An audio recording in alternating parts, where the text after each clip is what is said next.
Have you ever felt so anxious about what other people thought of you that it literally drove you into a panic? Have you ever felt so worried about how you looked, how you sounded, how you came across, that you literally suffered for it in anxious anticipation of it? If any of that is true for you, then in this video, what I'm going to teach you is what to do about your desire to be approved of by others and your inability to control what other people think of you. Let me tell you a story. When I was younger, this was maybe when I was 18 or so, maybe 19, I was so concerned with what other people thought of me that, and at the time I had longer hair, and what I would literally do before giving a presentation I worked in a research lab, and before giving presentations, what I would do was to begin ripping off my hair from my scalp in a neurotic form of dealing with, this is my stress management technique at the time, was to literally rip my hair off, roll it up into little balls, and to throw it on the floor. Pretty gross, pretty creepy, and definitely neurotic. And what is it that Carl Jung says? Any type of neurosis is a form of genuine suffering. And I was truly suffering. This was so terrifying for me. I was so anxious, preparing my data and then presenting it, because I made it mean something about me. My data was somehow a reflection of me. And I was so concerned with what people thought of me, with the judgments and the perceptions of others, how I came across, how I looked. And so I became hyper controlling. I desired to control every little facet of my presentation.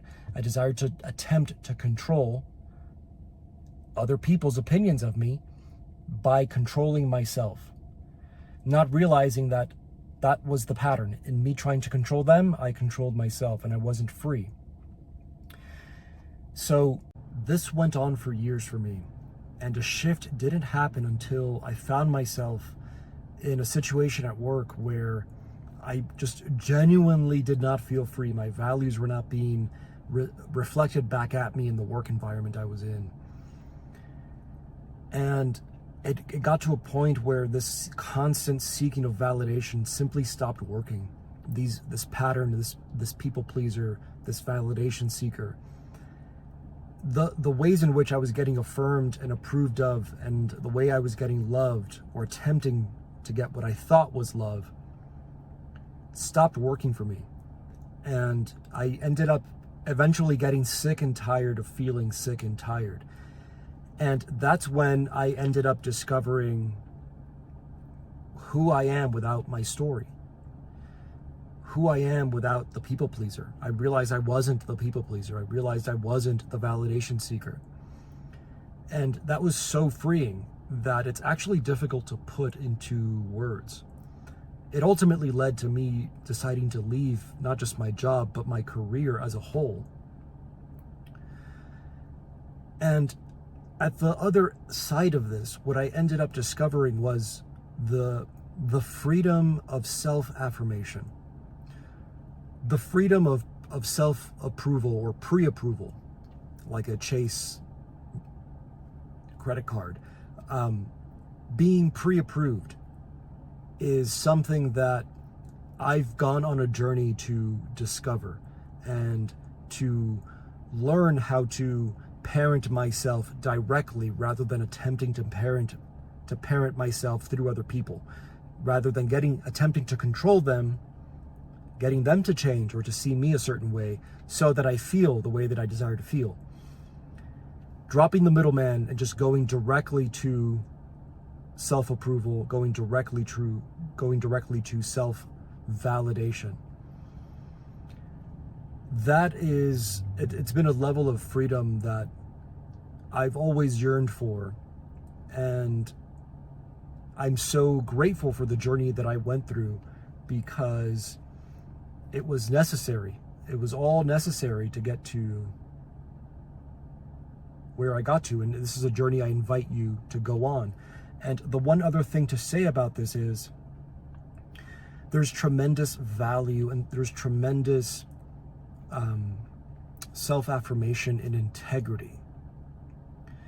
Without integrity, without you being in alignment with what you know to be true, with you thinking what you genuinely think to be true, with the way that you genuinely feel and the subsequent actions that come from what you know, think, and feel. It's extremely easy to give yourself away, to give your soul away, and to put that in the hands of other people, to try to figure out who you are based off of the image that other people have of you in their minds. So without integrity, it's impossible to validate and approve of yourself. Without integrity, you're at the mercy, you're at the whim of the judgments and opinions of others. Without integrity, it's impossible to be in alignment with your highest purpose. It's impossible to be in alignment with your joy because you're constantly giving it away. You're constantly putting it in the hands of others. Without integrity, it's impossible to be whole. WHOLE. And I suppose that's the journey I've gone through, a journey of from fragmentation, from feeling divided and separate, to a journey of integrity and wholeness. And it's one that I invite you to go on. You know, one of my coaches, John, would say, the farthest distance any human being will travel is the distance between his head and his heart. And this is very much what integrity sounds like to me when I reflect upon it. It's a sense of being whole and undivided with your body, mind, heart, spirit, if you believe in that. It's wholeness. It's exactly that. It's wholeness. It's living from wholeness, abiding in wholeness, acting from wholeness, speaking from wholeness. And without integrity, there's just simply no amount of money, no amount of praise, external approval, nothing that the world has to offer will help you carve out the life that you truly desire to have, a life that is authentic to you, a life that is in alignment for you.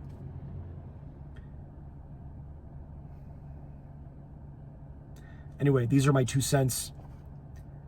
If any of this resonates for you, take a look at my integrity assessment down in the description below, and I encourage you to take it.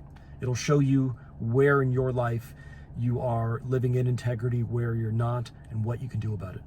Bye-bye for now. Peace.